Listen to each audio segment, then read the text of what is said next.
এবার চতুর্থ প্রস্তুতি ম্যাচ খেলতে নামছে মোহনবাগান দল। কাদের বিরুদ্ধে তারা এই প্রস্তুতি ম্যাচ খেলবে তার বিস্তারিত আপডেট দেবো আজকের এই ভিডিওতে। থাকছে আরএফডিএলে আজকে জয়ের হ্যাটট্রিক করলো মোহনবাগান, তার সাথে জিতলো ইস্টবেঙ্গল, তাদেরও আপডেট দেবো বিস্তারিতভাবে আজকের এই ভিডিওতে। থাকছে ইস্টবেঙ্গল ম্যানেজমেন্ট এই নতুন আইএসএলে দলে চেয়েছিল আলাদিনকে, কেন তারা আলাদিনকে পেল না তার বিস্তারিত আপডেট দেবো আজকের এই ভিডিওতে। থাকছে সন্তোষ ট্রফিতে বাংলা ফুটবল দল জয় দিয়ে শুরু করলো, এই ম্যাচে কারা গোল করলো তাদেরও আপডেট দেব।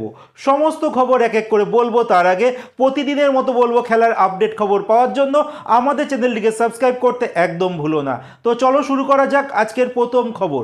আজকের প্রথম যে আপডেটটি দিয়ে তোমাদের শুরু করব সেটা আরএফডিএল এর আপডেট নিয়ে। আজকে আরএফডিএল এর দিনের প্রথম ম্যাচ ছিল ইস্টবেঙ্গলের, তারা মুখোমুখি হয়েছিল ভিক্টোরিয়া স্পোর্টিং ক্লাবের সঙ্গে। যেই ম্যাচে প্রথম হাফে 1-1 থাকার পর দ্বিতীয় হাফে ইস্টবেঙ্গল ঘুরে দাঁড়ায়, আলটিমেট ইস্টবেঙ্গল 3-1 গোলে হারিয়ে দেয় এই ভিক্টোরিয়া দলকে। এই মুহূর্তে ইস্টবেঙ্গল তারা 3টে ম্যাচ খেলেছে এই টুর্নামেন্টে। প্রথম ম্যাচে তারা হেরেছিল, তার পরবর্তী দুটো ম্যাচ কিন্তু তারা জয়লাভ পেল। আজকের ম্যাচে ইস্টবেঙ্গলের হয়ে কারা গোল করেছে? প্রথম গোলটি করে অনন্তু, তারপরে দ্বিতীয় গোলটি করে দেবজিৎ, আর 3 নম্বর গোলটি করে অ্যান্ড্রুস।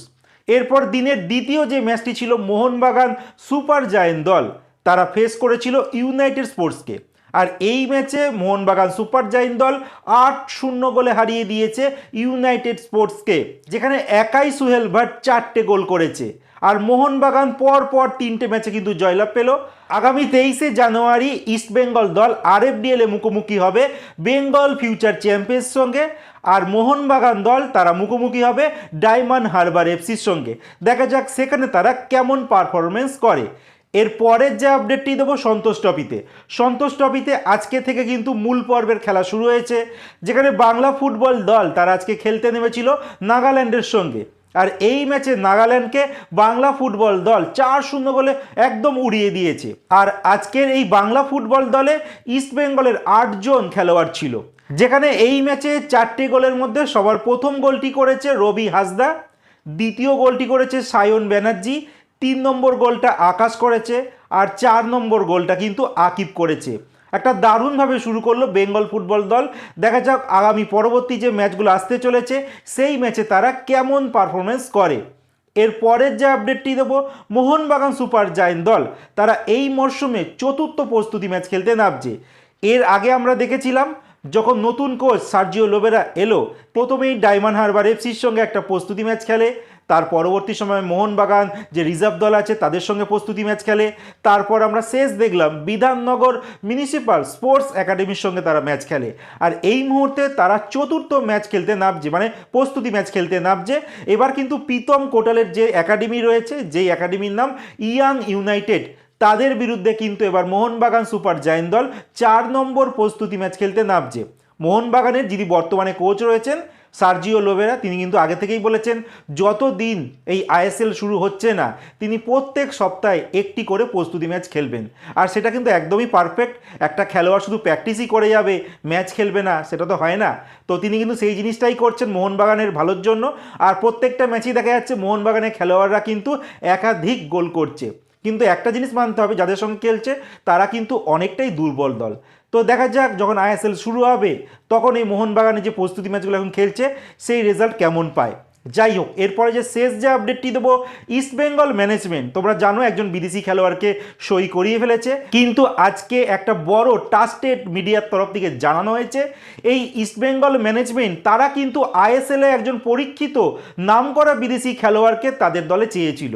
সেই খেলোয়াড়টির নাম আলাদিন আজারে। যে আলাদিন আজারেকে দেখা গেল নর্থ ইস্ট ইউনাইটেড এফসি তারা লোন আউট করে দিয়েছে ইন্দোনেশিয়ার একটি ক্লাবে।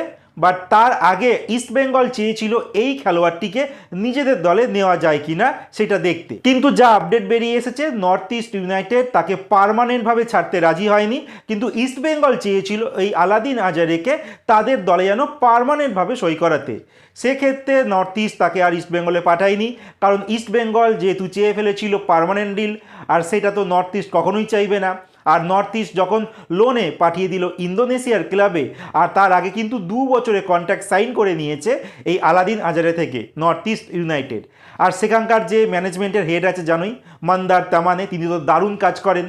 আর তিনি কিন্তু এই বুদ্ধি করে কাজটা করেছে, ইস্টবেঙ্গলকে কিন্তু খেলোয়াড়টাকে ছাড়েনি, কিন্তু ইস্টবেঙ্গলও চেয়েছিল এই খেলোয়াড়টিকে পার্মানেন্ট ডিলে নিজেদের দলে দেওয়ার জন্য। আলটিমেট ইস্টবেঙ্গল ব্যর্থ হয়েছে, কিন্তু নর্থ ইস্ট ইউনাইটেড তাকে পাঠিয়ে দিয়েছে ইন্দোনেশিয়াতে। আর ইন্দোনেশিয়ার মরশুমটা ভারতীয় ফুটবল থেকে একটু লং হয়, যার জন্য কিন্তু সেখান থেকে অনেকটা স্যালারি তিনি পেতে পারবেন। আর সেই দিক থেকে ইস্টবেঙ্গল কিন্তু একটা দারুণ সুযোগ হারালো এই আলাদিন আজারেকে। এই নিয়ে তোমাদের কি মত? আলাদিন যদি ইস্টবেঙ্গলে আসতো কতটা ভালো হতো, নাকি ইস্টবেঙ্গলে উচিত ছিল আলাদিনকে এই কয়েকটা মাসের জন্য লোনে নেওয়া? এই নিয়ে তোমাদের মতামত কমেন্টে তোমরা জানাও।